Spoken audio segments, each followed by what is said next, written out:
जय Hind all of you. मेरे YouTube channel राज police शिक्षा में आप सभी का स्वागत है। इस पीपीटी के ज़रिए मैं भारतीय दंड संहिता 1860 धारा 103 से 106 तक बताने जा रही हूँ, जिसमें संपत्ति की प्रतिरक्षा के बारे में तथा निर्दोष व्यक्ति की रक्षा के बारे में बताया गया है।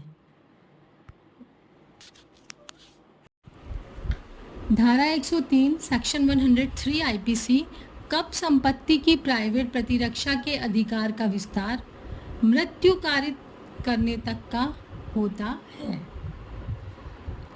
संपत्ति की प्राइवेट प्रतिरक्षा का विस्तार धारा 99 में वर्णित निबंधनों के अध्याधीन दोषकर्ता को मृत्यु या अन्य अपहानी स्वेच्छा कारित करने तक का है, यदि वह अपराध जिसके किए जाने के या किए जाने के प्रयत्न के कारण उस अधिकार के प्रयोग का अवसर आता है,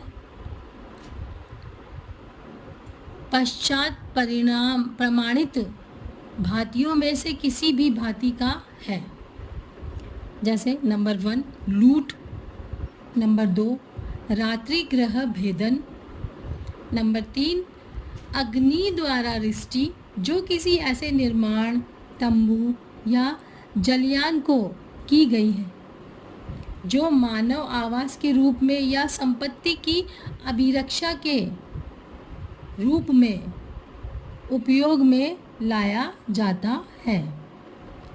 नंबर 4 है चोरी, रिष्टि या गृह अतिचार जो ऐसी परिस्थितियों में किया गया है जिनसे युक्तियुक्त रूप से यह आशंका कारित हो कि यदि प्राइवेट प्रतिरक्षा के ऐसे अधिकार का प्रयोग न किया गया तो परिणाम मृत्यु या घोर उपत्ति होगा।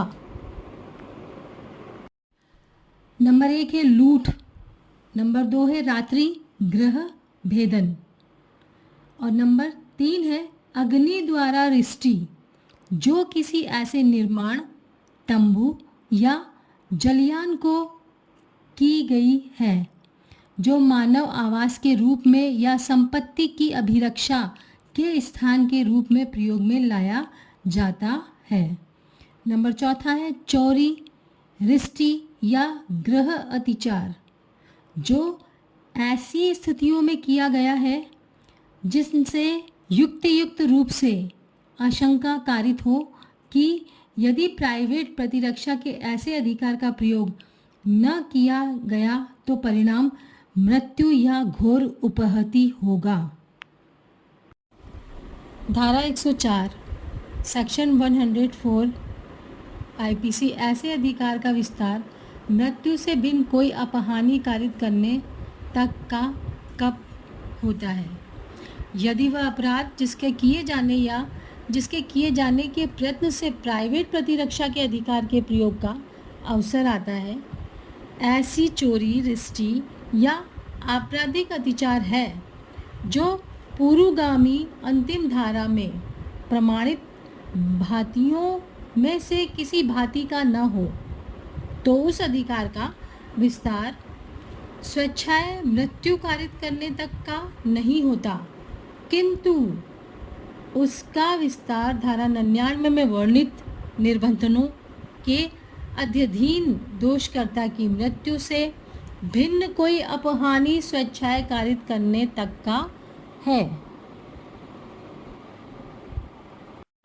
धारा 105 सेक्शन 105 आईपीसी संपत्ति की प्राइवेट प्रतिरक्षा के अधिकार का प्रारंभ और बने रहना। संपत्ति की प्राइवेट प्रतिरक्षा का अधिकार तब प्रारंभ होता है जब संपत्ति के संकट की युक्तियुक्त आशंका आरंभ होती है।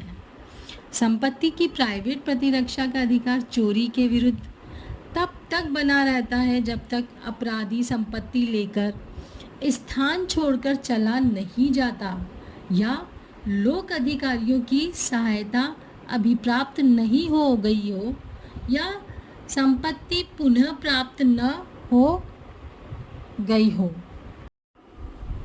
संपत्ति की प्राइवेट प्रतिरक्षा का अधिकार लूट के विरुद्ध तब तक बना रहता है जब तक अपराधी किसी व्यक्ति की मृत्यु या उपहति या सदोष अवरोध कारित करता रहता है या कारित करने का प्रयत्न करता रहता है, अथवा जब तक तत्काल मृत्यु का, तत्काल उपहति या तत्काल वैयक्तिक अवरोध का भय बना रहता है। संपत्ति की प्राइवेट प्रतिरक्षा का अधिकार आपराधिक अतिचार या रिष्टि कब तक बना रहता है? जब तक अपराधी आपराधिक अतिचार या रिष्टि करता रहता है।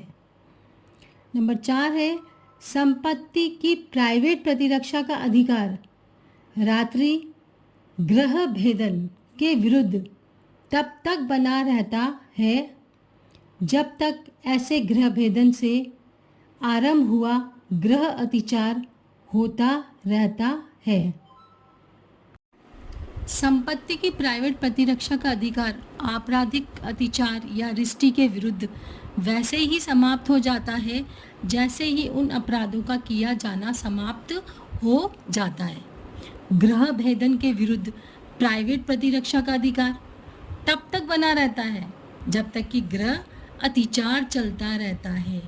जहां एक व्यक्ति ने चोर का पीछा किया और उसे गृह अतिचार समाप्त हो जाने के बाद खुले में मार डाला, यह अभी निर्धारित हुआ कि वह प्राइवेट प्रतिरक्षा के अधिकार का उल्लंघन था। धारा 106 सेक्शन 106 आईपीसी घातक हमले के विरुद्ध प्राइवेट प्रतिरक्षा का अधिकार जबकि निर्दोष व्यक्ति को अपहानि होने का जोखिम हो। जिस हमले से मृत्यु की आशंका युक्त रूप से कारित होती है उसके विरुद्ध प्राइवेट प्रतिरक्षा के अधिकार का प्रयोग करने में यदि प्रतिरक्षक ऐसी स्थिति में हो कि निर्दोष व्यक्ति की अपहानि के जोखिम के बिना वह उस अधिकार का प्रयोग कार्य साधक के रूप में नहीं कर सकता हो तो प्राइवेट प्रतिरक्षा के अधिकार का विस्तार उस अपहानि के जोखिम उठाने तक का है। धारा 106 कहती है कि जिस हमले से मृत्यु की आशंका है, यानी कोई हमला कर रहा है और उस व्यक्ति को आशंका है कि इससे मेरी मृत्यु अवश्य होगी, तो उसे प्राइवेट प्रतिरक्षा का अधिकार है।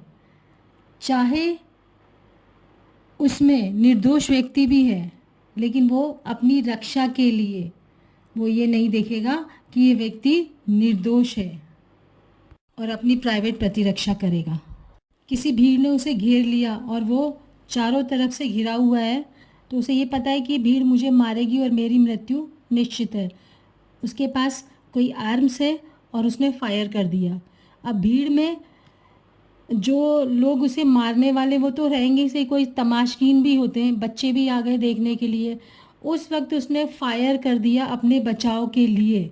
अगर वो गोली उन निर्दोषों के लगी तो ये कोई अपराध नहीं कहा जाएगा। 106 का लाभ उसे मिलेगा क्योंकि उसने अपनी जान बचाने के लिए कार्य किया। आई थिंक आपको समझ आया होगा। यदि समझ में आया है तो लाइक करें, सब्सक्राइब करें और अपने नियर डियर को शेयर करें।